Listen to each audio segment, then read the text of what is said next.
पुओ झियो मध्यरे काहार दिमाग भल चले किए बेसी कॉम्प्लेक्स आउ किए सिंपल आपण मानकु कोन लगे झियो अधिक चालाक ना पुओ अधिक चालाक एपरि आलोचना प्राय समस्तଙ୍କ घरे होई थाए आउ एही आलोचना केबे बंद हुए नाही किंतु वर्तमान गवेषणा परे एही प्रश्नर उत्तर सामना को आसीछि एबे स्पष्ट होइछे जे कुनी झियोर दिमाग एक कुनी पुओर दिमाग ठारू खूब कॉम्प्लेक्स अर्थात झियोर मस्तिष्क पुओ अपेक्षा अधिक बेगरे चली थाए। जर्मनीर तुबिंगेन विश्वविद्यालय रे गवेषणा परे एही रिपोर्ट सामना को आसीछि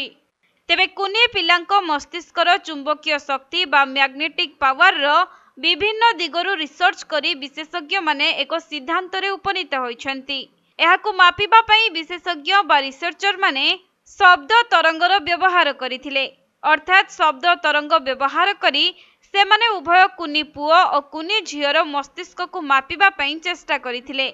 आउ से माने जानिबा को पाइथिले जे कुनी झियो मानक मस्तिष्क खूब कॉम्प्लेक्स सेमानक दिमाग बा मस्तिष्क विभिन्न दिगरु काम करिथाए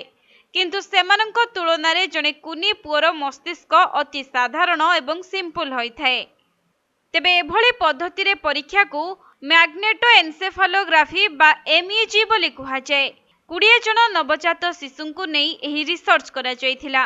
समस्तंक बयस 13 रु 59 दिन मध्य रे रहिथिला एथि सहित 43 जन गर्भवतींक गर्भरे थिबा शिशुंकु नेई मध्य रिसर्च करा जायछि। एही रिसर्च पई साउंड बेलून टेक्नोलॉजी को व्यवहार करा जायथिला तेबे रिसर्च रो विभिन्न तथ्य को एकाठी करी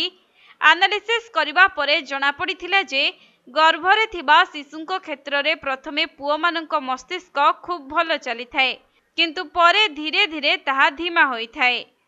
एवं शिशु जन्म हेबा परे जदि पुओ होई थाए ताहाले तार मस्तिष्क साधारण होई थाए एवं जदि झियो होई थाए ताहाले तार मस्तिष्क